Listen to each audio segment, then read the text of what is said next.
Commissaire Rosic à l'ombre de Saint-Clar par Rodolphe Bringer. Chapitre 1er. En pantoufles, la vareuse déboutonnée, le calot sur le coin de l'oreille, le maréchal des logis Lochon, commandant la brigade de Chantepie, sommeillait sur son journal. Après le déjeuner, cherchant un peu de fraîcheur, il était descendu au bureau, une salle voûtée dont l'unique fenêtre, grillagée, ouvre sur la cour ombragée de vieux tilleuls. On était en juin. Il faisait une de ces lourdes chaleurs que n'attiédit aucun souffle. Le ciel était d'un bleu sans tache, et le soleil tapait fort sur une nature comme endormie dans la torpeur estivale. Tout à coup, 2 coups violents frappés à la porte firent sursauter le gendarme qui cria « Entrez !» Et ce fut le gars Noguier qui parut, soufflant, suant et bégaya. « Faites excuse, brigadier, mais il se passe du louche à Saint-Clar. »« Quoi donc ?» demanda Lochon en se frottant les yeux. « Eh bien voilà. Vous connaissez Madame Baladin ? Bon, alors. Depuis ce matin, sa maison est restée fermée. On n'a même pas vu sa bonne, mademoiselle Aurélie. On s'est étonné. Alors j'ai sauté sur ma bécane pour venir vous avertir. »« Bien sûr, faut aller voir, » soupira le brigadier. Mais il était évident que par cette chaleur, se mettre en tenue et courir à Saint-Clar n'était pas pour lui plaire beaucoup. Enfin, le devoir est le devoir. « Pendant que je m'habille, » fit-il au gars Noguier, « cours avertir Courtois, le serrurier, qu'il m'attende avec ses rossignols. » Et il monta pour se chausser, avertissant en passant le gendarme Pommel de se tenir prêt à le suivre. Et 5 minutes après, sautant sur leur bicyclette, tous deux filaient vers Saint-Clar. À 300 ou 400 mètres de la route nationale, sur ce vieux chemin qui, après les dernières maisons de Chantepie, s'enfonce dans la montagne, 2 granges et une sorte de villa entourent une vieille chapelle dont l'architecture rustique et les murs lézardés s'abritent sous un bouquetot de pins échevelés. Cette chapelle de style roman peut contenir tout au plus une trentaine de fidèles, et son autel supporte une statue grossièrement taillée dans un tronc de hêtre et représentant un vieil homme barbu, au nez camard et aux yeux bigles, et seulement vêtu d'une peau de bête. C'est Saint-Clar, dont personne, pas même le curé de Chantepie, n'a jamais su dire l'histoire car son nom n'est cité par aucune agiologie. Un saint tout local, en somme, qui n'en possède pas moins ses nombres dévots et qui, comme un autre, fait 6 miracles à l'occasion, s'il faut en croire les nombreux ex-voto qui décorent sa chapelle. S'accotant au chevet, s'élève une masure avec devant un potager muni de son puits où l'eau est tirée à l'aide d'un de ces longs balanciers à la mode latine à laquelle le seau est fixé. La masure abrite un bonhomme qui ressemble au saint, avec sa longue barbe grisonnante, son nez camard et ses yeux bigles, à cela près que lui est vêtu d'une sorte de long sarrau qui dut être noir en sa jeunesse, mais devenu vert par suite du temps, du soleil et des intempéries. C'est frère Jeff, que l'on nommait aussi l'ermite de Saint-Clar, qui depuis des temps que l'on ne calcule plus, est comme le desservant fidèle de cette humble chapelle. Sauvage, bégayant, un peu pauvre d'esprit, dit-on, il vit là, tout seul, du produit de son jardin et des largesses des pieuses personnes qui viennent faire leur dévotion à Saint-Clar. Et c'est lui aussi qui vend aux heureux miraculés ces étranges ex-voto qu'il taille de son couteau dans le bois et qui sont pendus dans la vieille chapelle. Assez mal vu d'ailleurs par le clergé séculier de Chantepie, frère Jeff pratique exclusivement le culte de Saint-Clar que monsieur le curé doyen n'a pas hésité à traiter un jour de pratique païenne. Les 2 granges sont habitées l'une par le brave Noguier, sa femme et son fils Tave, et l'autre par Figal le pépiniériste, qui y demeure avec ses 2 filles Miette et Zounette, car il est veuf depuis longtemps. Quant à la villa, elle abrite Madame Baladin et sa domestique, mademoiselle Aurélie. Madame Baladin a bien ses 70 ans. Elle est à peu près paralysée depuis de nombreuses années et c'est la meilleure personne du monde. Il y a beau temps qu'elle a perdu son mari, et comme elle n'avait pas d'enfant, elle se trouve seule au monde, sans le plus petit parent. On la dit riche, et il est certain qu'outre sa villa, les 2 granges lui appartiennent, ce qui lui assure déjà un assez coquet revenu. Mais elle a de plus, paraît-il, chez M. Prada, le banquier, un volumineux portefeuille gonflé de valeurs de tout repos, et évidemment, celle-là plus qu'il n'en faut pour vivre, à une vieille dame paralytique et qui ne fait pas de grands frais. Madame Baladin a pour tout domestique une vieille personne approchant de la 60aine et que l'on appelle mademoiselle Aurélie, sans que personne, je crois bien, ait jamais connu son patronyme. Mademoiselle Aurélie est sans contredit la perle des domestiques et le parangon des fidèles serviteurs. C'est une femme longue et maigre, au visage plus ridé que pomme cuite, toujours vêtue de noir, d'une douceur angélique, ne s'exprimant jamais qu'à voix basse, comme si elle se trouvait dans une église, et d'une piété exemplaire. On prétend que, dans sa jeunesse, mademoiselle Aurélie fut religieusement garde-malade, et que s'il a quitté le voile, pour des raisons majeures que l'on ne dit point, elle continue à observer la règle de la congrégation dont elle fit partie. Ce qu'il y a de certain, c'est qu'elle se trouve au service de madame Baladin depuis des temps immémoriaux, et qu'elle soigne la vieille dame avec un zèle, un dévouement et une bonté qui ne se sont jamais ralentis. Chaque matin à 6 heures, mademoiselle Aurélie se rendait à la première messe de la paroisse, puis se hâtait de revenir à Saint-Clar où elle s'occupait à lever madame Baladin, à lui faire sa toilette, puis, dans cette saison, à l'installer dans un bon fauteuil dans le jardin à l'ombre d'un tilleul. Et ce matin-là, c'était justement parce que nul n'avait vu mademoiselle Aurélie, que la villa était demeurée fermée, et que l'on n'y entendait aucun bruit, que les voisins s'étaient émus et qu'enfin, sautant sur sa bicyclette, le gâtave Noguier s'en était venu à la bourgade pour avertir la gendarmerie. Chapitre 2. Quand le maréchal des logis Lochon arriva à Saint-Clar, escorté par le gendarme Pommel et le serrurier Courtois, tous les trois à bicyclette, une dizaine de personnes, c'est-à-dire toute la population du hameau, se pressaient dans le petit jardin de la villa Baladin, dont le portail de fer restait toujours ouvert. Cette villa était une construction sans style, haute d'un seul étage, et couverte de tuiles rondes comme toutes les maisons du pays. Au rez-de-chaussée, une porte et 2 fenêtres, abritées par une verdoyante treille soutenue par 4 vieilles colonnes de pierre. Au premier étage, 3 fenêtres à contrevent plein, peints en vert, et au-dessus, le toit, dont les tuiles s'avançaient en un large auvent. En voyant arriver les autorités, le père Noguier s'était avancé, et après avoir salué les gendarmes, « Voyez-vous, brigadier, mais avis que les 2 pauvres vieilles femmes doivent être mortes là-dedans. »« Peut-être, » ajouta le pépiniériste Figal, « qu'il n'y a que mademoiselle Aurélie de morte, et que cette pauvre madame Baladin, paralysée comme elle l'est. » Mais Noguier haussa les épaules. « Elle n'est point paralysée de la langue, et depuis ce matin elle l'appellerait. »« On va voir cela, » conclut le maréchal des logis, et s'adressant au serrurier Courtois. « Ouvrez-moi cette porte, et proprement, hein ?» Et le serrurier Courtois se mit à l'œuvre à l'aide de ses rossignols. Ce ne fut d'ailleurs pas bien long, car la serrure était du modèle courant, et bientôt, poussant le ventail, « Voilà !» fit-il. Lochon pénétra le premier, tandis que le gendarme Pommel arrêtait les 10 ou 12 curieux qui voulaient suivre le maréchal des logis. Celui-ci avait pénétré d'abord, dans une sorte de corridor avec au fond son escalier à rampe de fer et 4 portes fermées, 2 à droite et 2 à gauche. Il hésita une seconde. Du seuil, Figal lui cria « La première porte à gauche est celle de la chambre de madame Baladin. C'est l'ancien salon que l'on a transformé en chambre à coucher, depuis que madame Baladin est paralysée, et pour qu'on n'ait pas à lui faire descendre et monter les escaliers. »« Venez donc par ici, » lui ordonna Lochon, « puisque vous connaissez le logis. » Et Figal, le pépiniériste, pénétra dans la maison.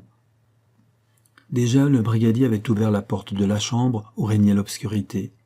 « Attendez que j'ouvre les volets, » fit Figal, et à tâtons, il se dirigea vers la fenêtre qu'il ouvrit toute grande, et alors, si maître de lui qu'il pût être, le maréchal des logis Lochon ne put retenir un cri.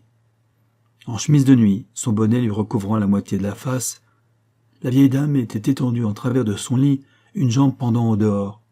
Son visage était violacé, ses yeux désorbités, et de sa bouche ouverte comme un effroyable rictus, sortait d'une langue noirâtre et sèche entre les gencives sanguinolentes.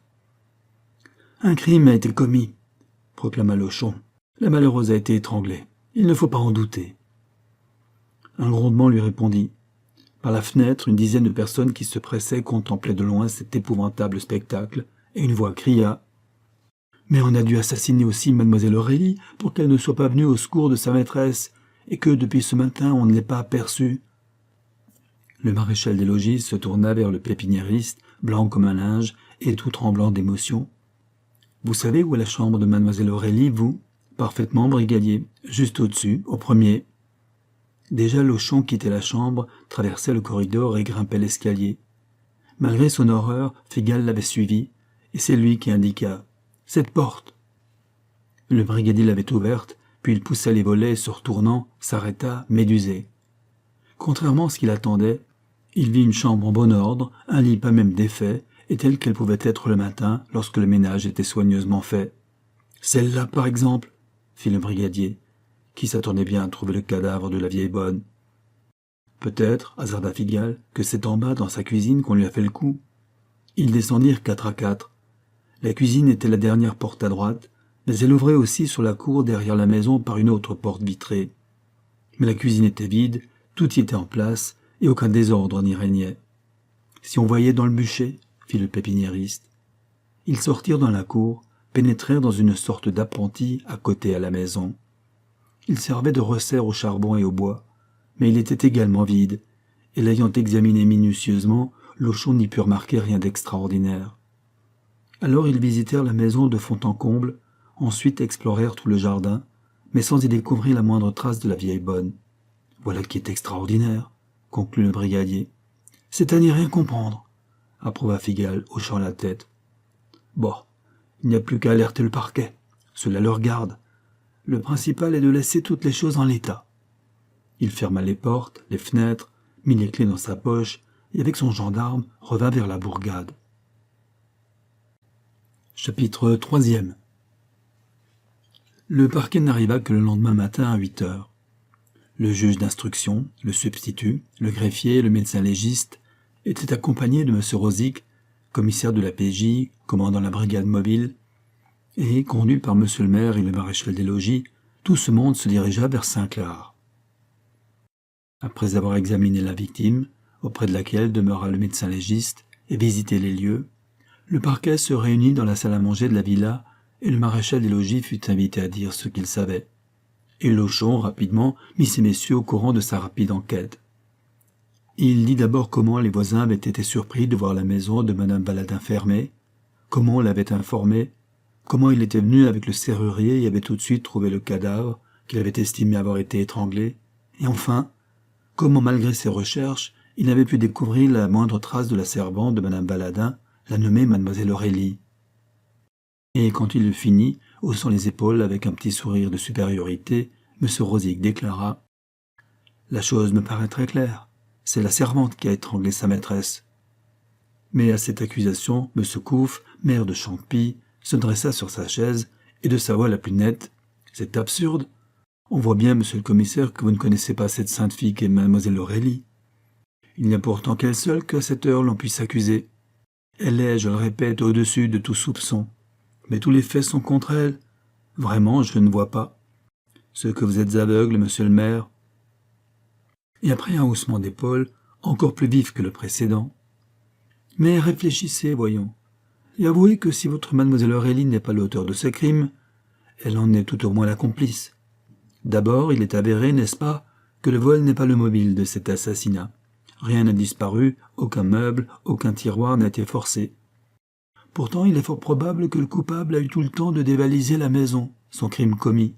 Or, ce coupable, comment a-t-il pu s'introduire dans le logis, dont toutes les fenêtres et toutes les portes étaient fermées et verrouillées? Et nous avons pu constater qu'aucune porte, aucune fenêtre n'avait été fracturée. Donc, c'est que l'assassin possédait une clé, ou bien qu'on lui a ouvert de l'intérieur.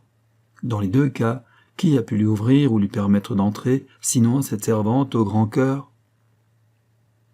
Si mademoiselle Aurélie n'était pas complice, de deux choses l'une, ou bien elle était à la maison quand on est venu étrangler madame Baladin, et alors, certainement elle aurait subi le même sort que sa maîtresse, ou bien elle était absente, et dans ces conditions, où pouvait-elle être, puisque d'après ce que j'ai pu apprendre en interrogeant les voisins, mademoiselle Aurélie ne sortait jamais le soir et ne laissait sa maîtresse seule que le matin, quand elle s'en venait à la paroisse assister à la messe.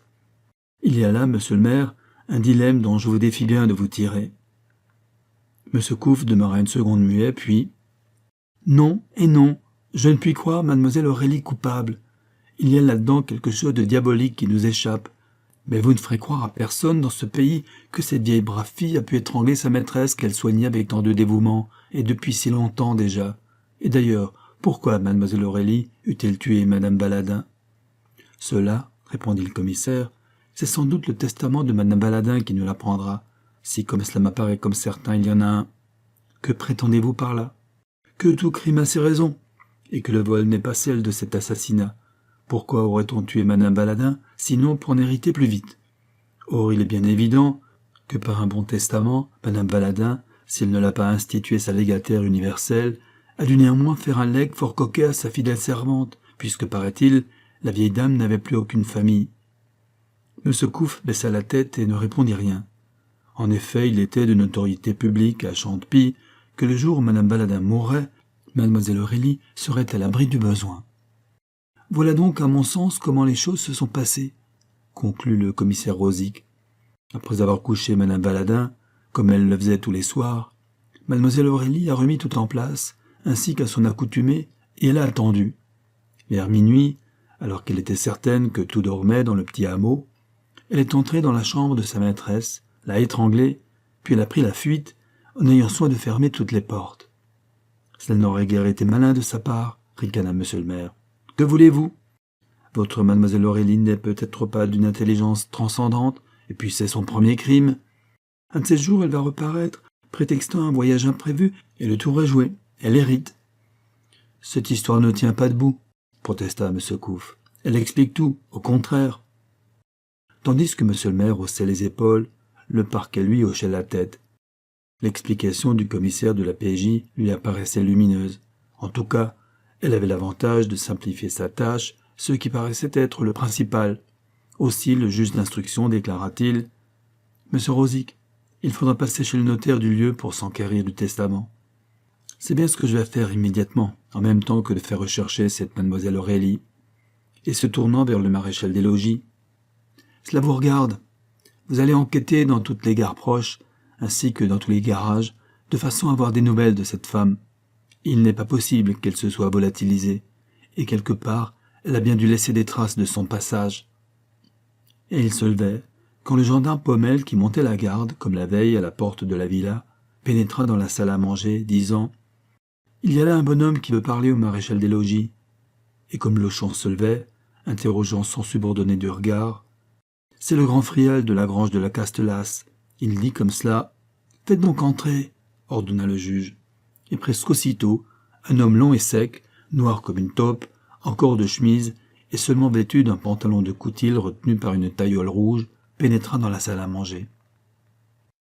Il s'arrêta sur le seuil, comme intimidé de voir tant de monde, et s'adressant à Lochon, « Pardon, excuse, brigadier, c'est rapport à une trouvaille que je viens de faire. De quoi s'agit-il? Pas drôle, la trouvaille, vu que c'est le corps de mademoiselle Aurélie. » Rosic sursauta. « Morte ?»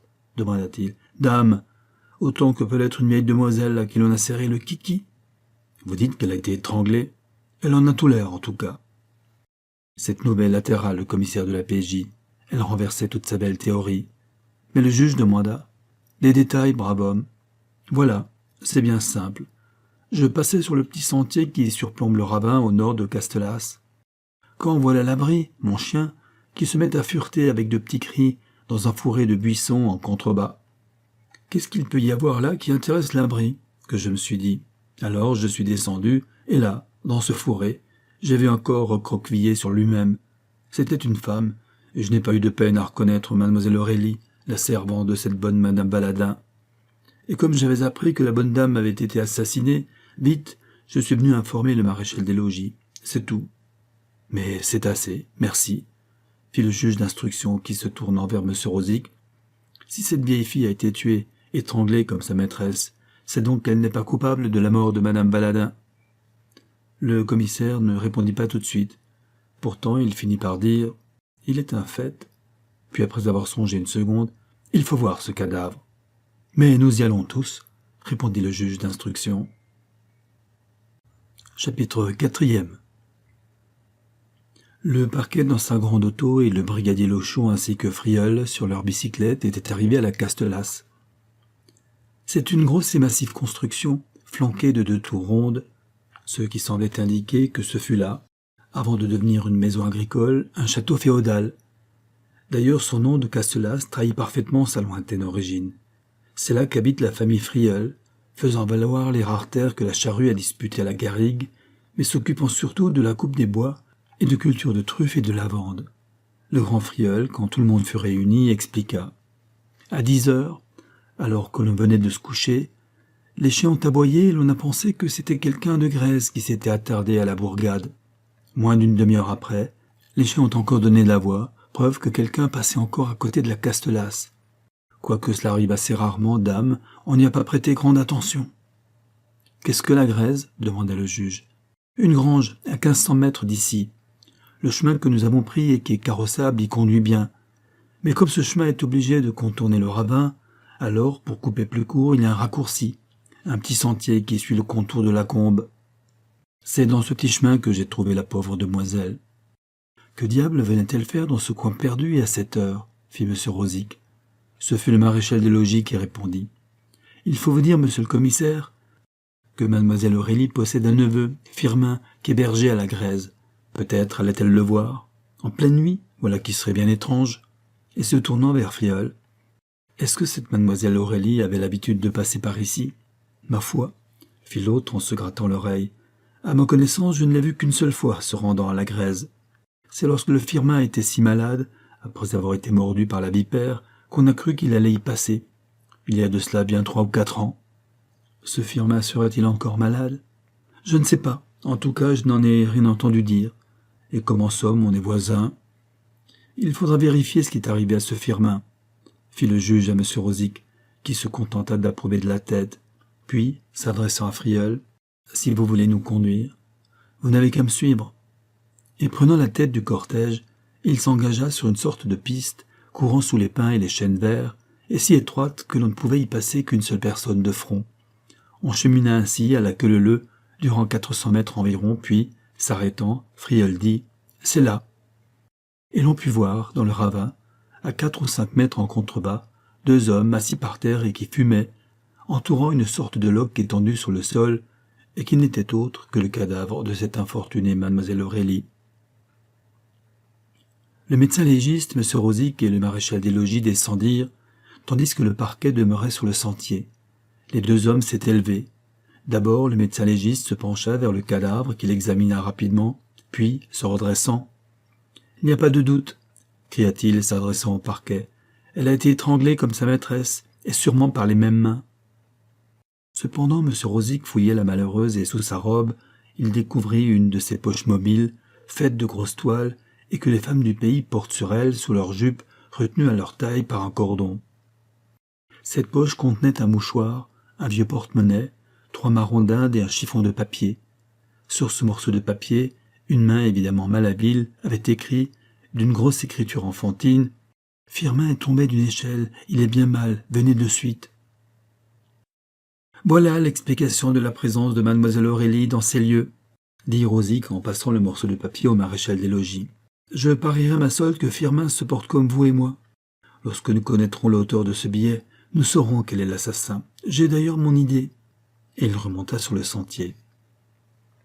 Sur l'avis du médecin légiste, le parquet donna l'ordre de transporter le cadavre à la Castelas, où un camion viendrait le chercher pour le conduire à la villa de Saint-Clar. Et tandis que les 2 hommes, aidés de Friol, coupaient quelques branches pour en faire une sorte de brancard, le parquet revenait sur ses pas. Seul le maréchal des logis reprit le sentier dans la direction de la Grèze, où il était chargé de voir un peu ce que faisait Firmin, le neveu de mademoiselle Aurélie. « Et amenez-le-moi, n'est-ce pas ?» ordonna M. Rosic, « car je suis bien sûr qu'il est aussi valide que vous. » Et dans l'auto qui ramenait le parquet à la bourgade, le commissaire expliqua. « Évidemment, je me suis trompé, et cette demoiselle Aurélie ne peut être la coupable puisqu'elle est elle-même victime. Mais il n'en est pas moins vrai que le testament de la vieille dame reste le mobile de ces 2 crimes. Pour moi, l'assassin, c'est le neveu, ce Firmin. J'ai interrogé le brigadier et il paraîtrait que ce berger est un être fruste, un garçon sauvage, un homme insociable, qui ne vit qu'avec ses chiens et son troupeau. Neveu de mademoiselle Aurélie, il est par conséquent son héritier. Si madame Baladin meurt, Aurélie hérite, et si Aurélie n'est plus, toute la fortune revient au berger, comprenez-vous ? Bien compliqué, fit observer le juge, surtout de la part d'un être comme vous nous dépeignez ce Firmin. Justement, un être plus civilisé aurait compris les difficultés juridiques de cette affaire, mais ce berger illettré... C'est cette complication apparente, car au fond c'est la simplicité même qui l'accuse. Pour moi, c'est lui qui a écrit la lettre qu'il a fait porter par quelqu'un que nous trouverons facilement. Il a attendu sa tante, l'a étranglée, puis a pris dans sa poche la clé de la villa. Car notez que je n'ai pas trouvé cette clé, que pourtant, en s'en allant, mademoiselle Aurélie avait dû prendre, après avoir soigneusement fermé les portes de la villa. L'absence de cette clé est significative. Donc, Firmin a pris la clé il a couru à la villa. Notez, je vous prie, que d'après ce que nous dit le dénommé Friolle, les chiens de la Castelas sont aboyés 2 fois. Primo, quand mademoiselle Aurélie est passée, et deuxièmement, quand Firmin s'est dirigé vers Saint-Clar. Cela lui a été un jeu d'étrangler la vieille dame. Il n'a rien volé, à quoi bon? Est-ce que tout ce qu'il y avait de fortune dans la maison n'allait pas lui revenir? Et il est parti, bien tranquille, sûr de l'immunité. Voilà comment l'affaire s'est passée. Et il conclut. Messieurs, vous pouvez retourner à Roubionas. Je reste ici, et pas plus tard que ce soir, j'arrête Firmin et lui fais avouer son crime. C'est l'affaire la plus simple du monde et qui vraiment ne me fera pas beaucoup d'honneur. Ainsi parla M. Rosic, commissaire de la PJ. L'auto s'arrêta en passant à Saint-Clar, où elle déposa M. Rosic, puis elle continua sa route vers la bourgade, et de là vers la sous-préfecture, car en somme, le parquet n'avait plus rien à faire dans le pays. On faisait confiance à M. Rosic, qui était un policier distingué et avait déjà donné tant de preuves de son flair et de son intelligence. Sans nul doute, devait-il avoir raison, et l'assassin ne pouvait être que ce Firmin. Seulement le parquet n'était pas encore arrivé à Roubionas que M. Rosic éprouvait une dure déception. Le maréchal des logis revenait de la grange de la Grèze, où il n'avait pas trouvé Firmin, et pour cause, depuis 3 jours, le berger était absent de la Grèze. Avec son maître, il était allé à Saint-Martin-de-Crau acheter un nouveau troupeau, et il le ramenait par la route. Par conséquent, ce ne pouvait être lui qui avait pu assassiner la malheureuse mademoiselle Aurélie. Les savantes déductions de M. Rosic s'écroulaient comme un fragile château de cartes. Chapitre 5e. « Vous déjeunez avec moi, brigadier » avait demandé le commissaire à Lochon. Il était plus de midi et les 2 hommes commençaient à avoir faim. Ils revinrent donc rapidement à Chantepie, se dirigeant vers l'hôtel de la Colonne, où l'on était sûr de trouver à manger à toute heure. Et tout en dégustant une bonne tranche de jambon, en attendant que fût prête l'omelette aux truffes et le poulet sauté, spécialité de la maison, M. Rosic, vexé par son échec et sa déconvenue, pérorait. « Évidemment, toutes mes hypothèses sont faussées, et nous ne sommes pas plus avancés que ce matin. Moins encore, car au moins ce matin j'avais échafaudé une théorie que les circonstances sont complètement détruites. Qui a assassiné Mme Baladin et sa vieille servante? Voilà le mystère. Une seule lueur dans toute cette ombre, le mot de billet découvert dans la poche de la vieille demoiselle. Il tombe sous le sens qu'il a été écrit de la main du criminel. Il avait 2 buts bien précis. D'abord s'emparer de la clé du logis, que la demoiselle Aurélie avait forcément sur elle, et ensuite l'éloigner du théâtre du crime. Mais voilà, qui a écrit ce petit mot? Ce qu'il y a de certain, c'est que ce petit mot a été apporté à mademoiselle Aurélie par quelqu'un. Il ne doit pas être bien difficile de le savoir. Nous n'avons qu'à procéder à un interrogatoire serré des voisins, et c'est bien ce à quoi je vais m'occuper dès que nous aurons déjeuné. Il me semble que le passage d'un quidam à Saint-Clar n'a pas pu passer inaperçu. Une fois que nous connaîtrons qui a remis cette courte lettre, nous ne serons pas loin de connaître le coupable. Il y a aussi, fit le gendarme, le testament. Bon, dit M. Rosic en haussant les épaules, je croyais que vous aviez décidé de voir le notaire à ce sujet. Telle était bien mon intention. Mais devant les faits nouveaux, oui, je me demande si en fin de compte, ce testament a l'importance que je lui attribuais tout d'abord. Quel serait le mobile du crime? Il est prouvé que rien n'a été volé. Dans ces conditions, il y a tant de raisons qui peuvent guider une main criminelle, la vengeance par exemple. Cette pauvre Madame Baladin n'avait certainement pas un seul ennemi, sait-on jamais? Lochon n'insista pas. Après le déjeuner, le café pris, et bien entendu le pousse-café, le commissaire et les gendarmes quittèrent l'hôtel de la Colonne pour s'en venir à Saint-Clar. Mais comme il faisait une chaleur effroyable, bien que Saint-Clar fût à 1500 mètres à peine de la bourgade, ils s'y firent conduire par Figéras, le garagiste. Leur première visite fut pour les Noguet qu'ils trouvèrent tous réunis autour de la table, car c'était l'heure du grand boire. À l'entrée des autorités, Noguet, sa femme, son datave et un domestique se levèrent, mais M. Rosic, avec un geste de la main, « Ne vous dérangez pas, je vous prie. »« Ma foi, fit Noguet, on était en train de casser la croûte, et si le cœur vous en dit, merci, nous sortons de table. Voilà ce qui nous amène.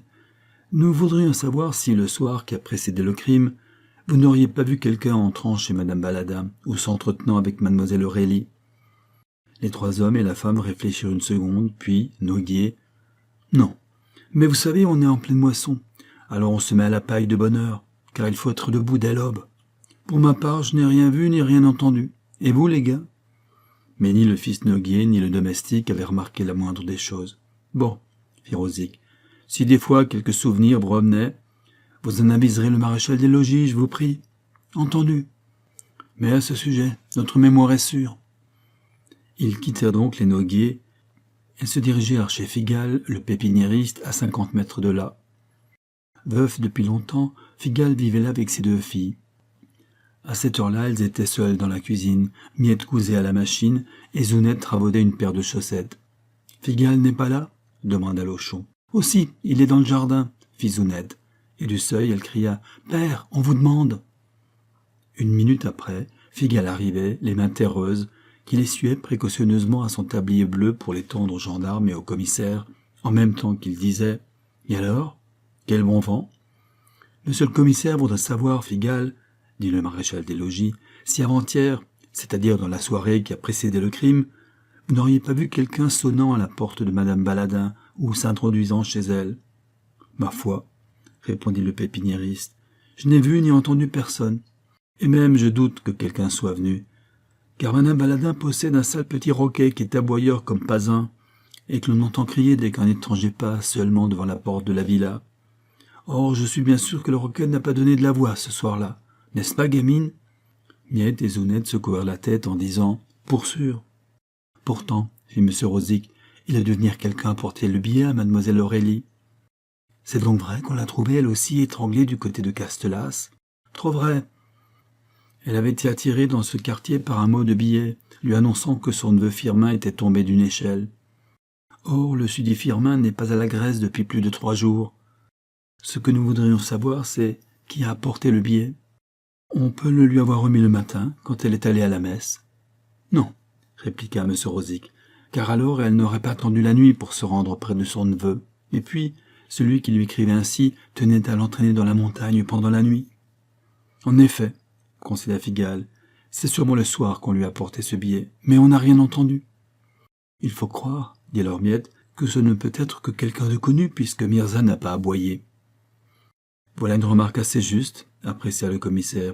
En tout cas, cela restreint le cercle de nos recherches. Tonnerre! Cria alors Figal en riant. Vous n'allez pas nous accuser d'avoir assassiné la dame. Je vous assure qu'ici, à Saint-Clar, personne n'avait intérêt à la tuer, pauvre dame. Je n'irai pas jusque-là, assura M. Rosic, car les Noguier comme vous me paraissaient de braves gens, et comme vous le dites, à moins que vous ne soyez ses héritiers. Ah, nous n'avons pas cette veine. Et d'ailleurs, même si elle nous avait laissé quelque chose, on aurait attendu. Bref, vous n'avez aucun renseignement à nous donner à ce sujet. Et pas plus vous que les Noguier. Il vous reste à voir frère Jeff, fit Figal. Peut-être lui, qui est toujours à fouiner, tourner et retourner. Qui ça, frère Jeff? L'ermite de Saint-Clar, donc. Mais cela n'en disait pas plus au commissaire. Alors Figal expliqua. Frère Jeff habite la cahute adossée à la vieille chapelle. À vrai dire, il est un peu cinglé, et sûrement il travaille du chapeau de paille. Qui il est, d'où il vient, et même comment il s'appelle, nul n'en sait rien. Voici plus de 20 ans qu'il est dans le canton, et il s'est donné tout entier au culte de Saint-Clar. C'est lui qui ouvre, ferme et nettoie la chapelle, l'entretient de fleurs et de luminaires. Il reçoit les dévots et les pèlerins, et leur vend des souvenirs et des ex-voto. Bref, il en est le maître, et cela malgré le clergé qui le voit d'assez mauvais œil. Même monsieur le curé n'a jamais voulu venir dire la messe dans la vieille chapelle, disant que Saint-Clar n'est pas un saint bien catholique. Pour le reste, il le laisse faire. Car, n'est-ce pas, il ne faut pas contrarier les fous, et si frère Jeff n'est pas entièrement fou, du moins, il est certain qu'il n'a pas tout son bon sens. Allons donc voir frère Jeff, conclut M. Rosic en s'adressant au maréchal des logis. Chapitre 6e. C'était au chevet de la vieille chapelle qu'était adossée la masure de frère Jeff, et devant s'étendait un petit jardinet clos par une haie de buissons. Au milieu se trouvait un puits, avec son grand balancier de bois à l'extrémité duquel un seau était attaché. Justement, frère Jeff, sans doute en train d'arroser son jardinet, s'occupait à tirer de l'eau de son puits. C'était un homme de taille moyenne, qui paraissait solide bien qu'il ne fût plus jeune, loin de là. Sûrement la soixantaine avait depuis longtemps sonné pour lui. Sa barbe était grise et son crâne chauve. le nez camard, les yeux bigles, profondément enfoncés sous l'arcade sourcilière, le faisaient ressembler à quelque faune. Un sarrau primitivement noir, mais aujourd'hui verdi par le temps, le vêtait de la tête aux pieds, qui étaient nus dans des sortes de sandales primitives. En voyant pénétrer les deux hommes dans son petit clos, l'ermite s'arrêta de tirer son seau et mit une main sur ses yeux comme pour mieux voir les gens qui arrivaient ainsi. Et il dut se demander pourquoi ce monsieur, si c'était un pèlerin, s'était fait accompagner par un gendarme. « Voilà, frère Jeff, » dit Lochon à M. Rosic. Le commissaire considéra longuement l'ermite, puis « Vous avez un joli jardin ?» lui fit-il. Frère Jeff hésita une minute, puis, d'une voix comme cassée et en bégayant terriblement, « Je le travaille, et Saint-Clar le fait fructifier. » M. Rosic eut un coup d'œil vers Lochon comme pour lui dire « C'est bien ce que nous disait Figal. » Aussi alla-t-il droit au but et « Dites-moi, frère Jeff, avant-hier au soir, vous n'avez vu personne pénétrant chez Madame Baladin ou s'entretenant avec sa vieille servante ?»« Tout ce qui ne touche pas au culte de Saint-Clar m'est étranger, » répondit l'ermite en bredouillant. Décidément, c'était bien fou. Pourtant le commissaire insista. « Réfléchissez. Je suis la police, et il faut me répondre franchement. Je veux savoir si vous n'avez vu ou entendu personne s'approchant de la villa avant-hier au soir. Et sachez que si vous ne voulez pas répondre, j'ai les moyens de vous faire parler. » L'ermite eut comme un haussement d'épaule et il déclara « Je ne crains personne, car je suis le serviteur de Saint-Clar qui me protège. » Le commissaire comprit qu'il ne pourrait rien tirer de cet innocent. Pourtant, il l'intriguait. Et sans doute, voulant se rendre compte jusqu'où pouvait aller la démence du bonhomme, il posa cette simple question « Il est donc bien puissant, votre Saint-Clar ?» À ces mots, l'ermite se redressa. Ses yeux torves, jusque-là atones, semblèrent s'allumer, et ce fut d'une voix vibrante et sans presque le moindre bégaiement qu'il clama « C'est le plus grand des saints et le plus fort. Qui s'adresse à lui avec confiance n'est jamais repoussé, car il ne lui coûte pas plus d'accomplir un miracle qu'à moi de tirer un seau d'eau de mon puits. Son pouvoir est infini, il a toujours existé, car bien avant que ne vînt le Christ sur la terre, déjà les païens l'invoquaient sous son vrai nom, car il est éternel, comme Dieu même. » Puis étendant la main vers la bourgade, avec quelque chose de sarcastique dans son accent. « Ha ha ha! Ils le savent bien là-bas, ces messieurs, et c'est pour cela qu'ils en ont peur et ne veulent pas le reconnaître. Mais qu'importe. Est-ce que le ver luisant peut quelque chose contre la lune qui le submerge de ses rayons? Ils ont beau me tenir à l'écart. Saint-Clar sera plus fort que tous, et qu'il le veuille ou non, un jour viendra où son culte s'étendra sur tout ce pays. Alors sa chapelle s'agrandira pour contenir tous les fidèles qui viendront le prier, et un clocher surgira du sol avec une grosse cloche qui du matin au soir sonnera sa louange. Oui, oui, je verrai cela, car je ne veux pas mourir avant d'avoir entendu retentir la cloche de Saint-Clar. Et Saint-Clar, dont je suis le fidèle serviteur, me donnera cette grâce. Déjà, dans une cachette connue de moi seul, sou à sou, j'ai amassé un petit trésor, grâce à la générosité des pèlerins qui viennent ici implorer mon grand saint. Mais cela n'est pas suffisant. Qu'importe. Saint-Clar n'est pas à un miracle près. Et l'heure viendra, où m'apportant lui-même la grosse somme, il me dira « Tiens, et va commander le fondeur. Oui, oui, l'heure est proche. Je vous dis, et plus tôt qu'on ne le pense, la cloche surmontera le clocher neuf et victorieusement chantera la gloire de notre saint. » Mais il s'arrêta, comme s'il en avait trop dit, et sa taille se courba, ses yeux s'éteignirent, la minute de l'exaltation était passée, et ce n'était plus qu'un vieil homme qui se tenait debout devant le commissaire Rosic. Celui-ci hocha la tête et se tournant vers le maréchal des logis. « Ce n'est qu'un fou, mais il me paraît inoffensif. » Et laissant là l'ermite, il revint vers l'auto pour le ramener à Chantepie, tandis que Lochon murmurait « Qui sait ?»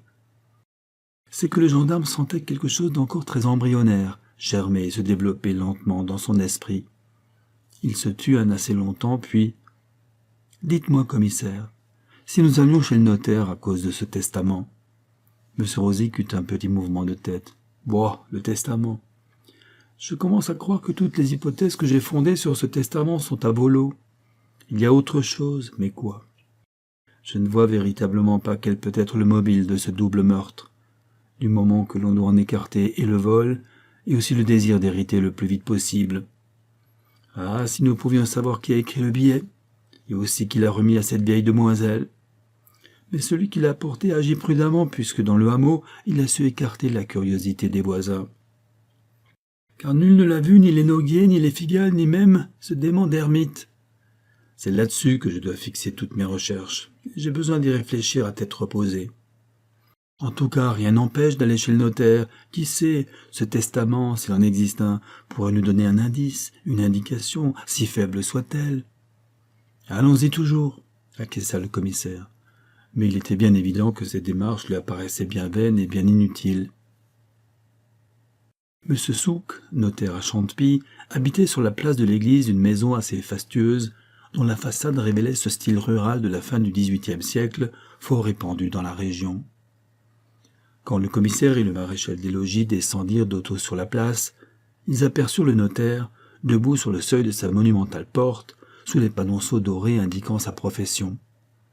C'était un homme rondelet et brun, de mine joviale, et ne répondant nullement au type connu du tabellion de chef-lieu de canton illustré par le théâtre et la littérature.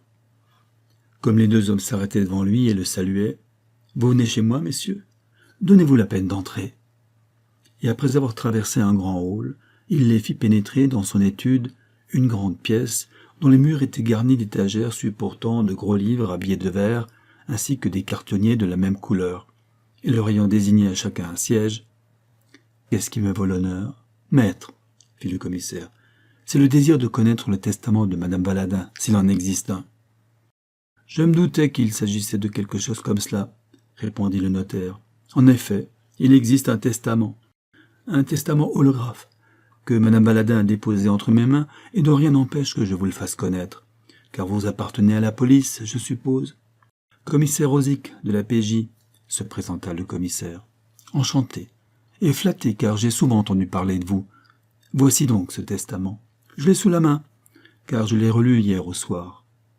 Et ouvrant un dossier déposé sur la table, il en tira une feuille de papier timbrée et lut.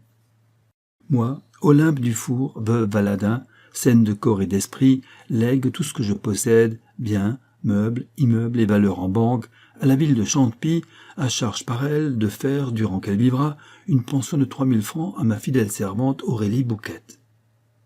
Et reposant la feuille sur son buvard. Voilà, messieurs. C'est tout, demanda le maréchal des logis, déçu, et qui peut-être s'attendait à autre chose. C'est tout. Il n'y a pas de codicille, pas de... rien. Je puis vous assurer qu'il n'y a même pas un autre testament plus récent, annulant celui-ci qui ne date que de 2 ans. En effet, ce matin, avec monsieur le juge de paix, nous avons fouillé partout avant d'apposer les scellés, et nous n'avons rien trouvé. Ce testament est seul valable et exécutable.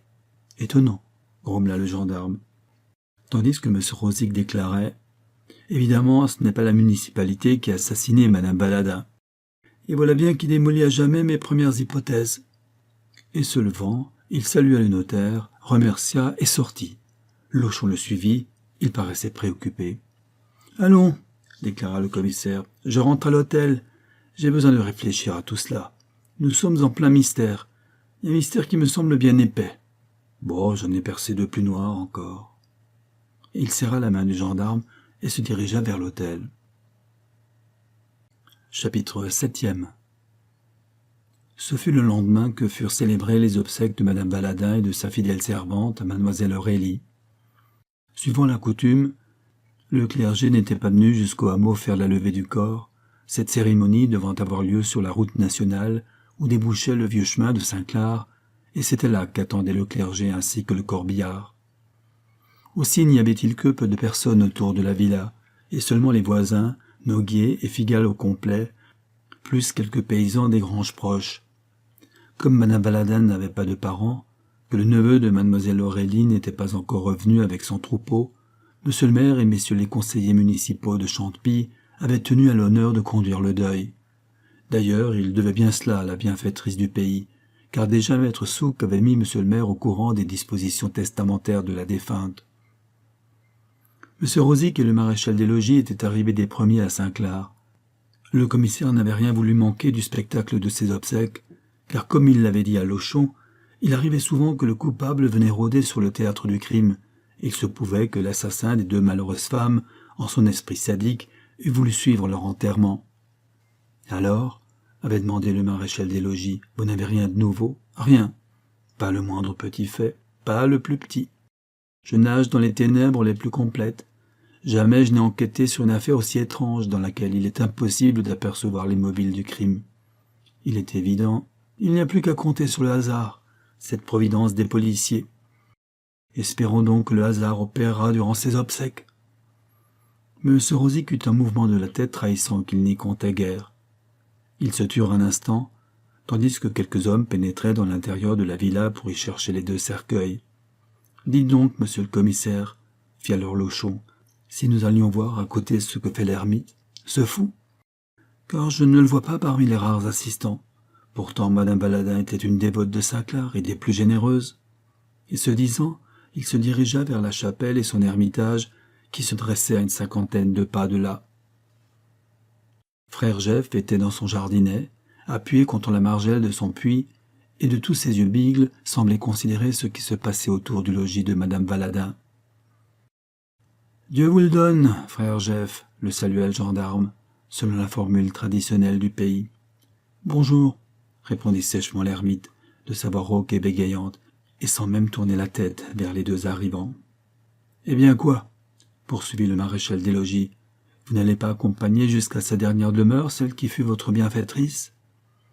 Le serviteur de Saint-Clar, à ce mot, sur lequel le gendarme avait appuyé, se retourna brusquement et fixa ses yeux bigles sur Lochon, puis il dit « Que savez-vous ?»« Bah, je sais que cette pauvre dame avait une très grande foi dans Saint-Clar, et qu'elle ne vous a jamais ménagé ses aumônes. » L'ermite ne répondit rien, mais son regard fouillait celui du gendarme, comme s'il voulait pénétrer profondément dans sa pensée, et le maréchal des logis continua.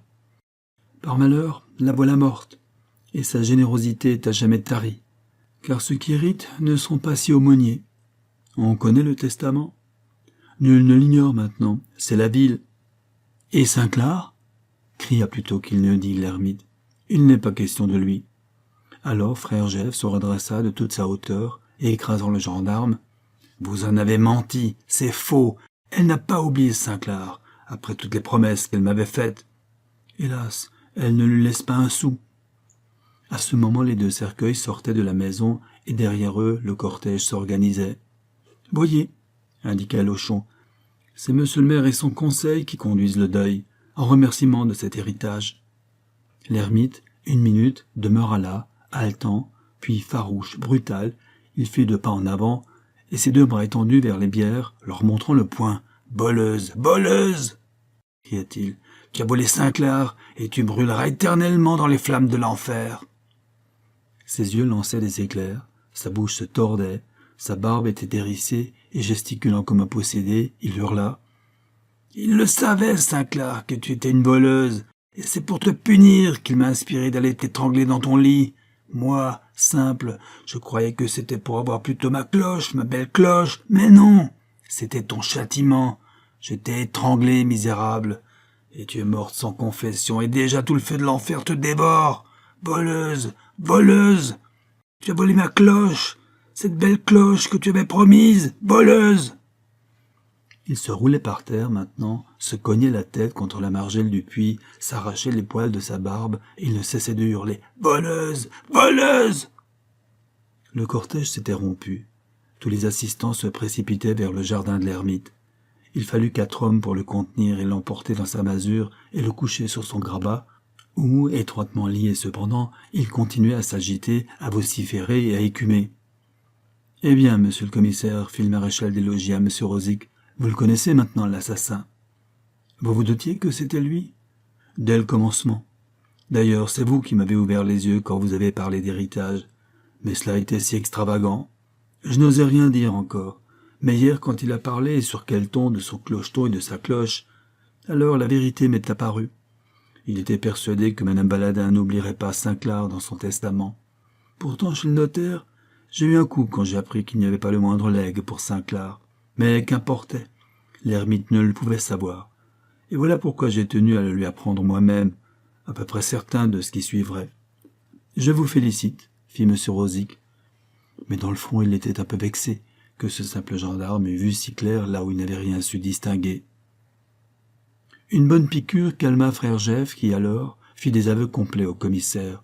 Oui, c'était lui qui avait écrit le billet et qui l'avait remis à mademoiselle Aurélie, sûr qu'elle allait partir pour la Grèce afin de voir son pauvre neveu. Lui l'avait précédée et dans l'incombe, sautant sur elle à l'improviste, il l'avait étranglée et avait caché son cadavre dans les buissons. Car il voulait s'emparer de la clé de la villa et surtout éloigner la servante. Il put donc y pénétrer comme chez lui, et le reconnaissant, la petite Jeanne Mirzane n'avait pas aboyé.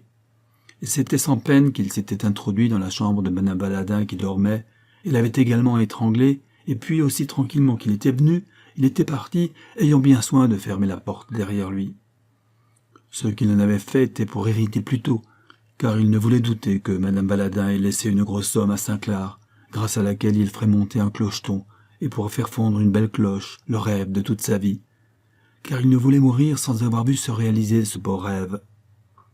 Frère Jeff, dont malgré toutes les recherches on ne put jamais connaître les antécédents, ne passa pas en jugement. Les médecins légistes qui l'examinèrent reconnurent qu'il était fou, et cela depuis longtemps. Mais à présent sa folie était devenue des plus calmes. Ayant comme oublié tout ce qui s'était passé, dans l'asile d'aliénés où il fut enfermé, il continua à parler de la cloche de Saint-Clar qu'il a donné l'ordre de fondre pour qu'elle puisse sonner jour et nuit la gloire de ce grand saint inconnu. Ainsi s'achève, à l'ombre de Saint-Clar, par Rodolphe Bringer,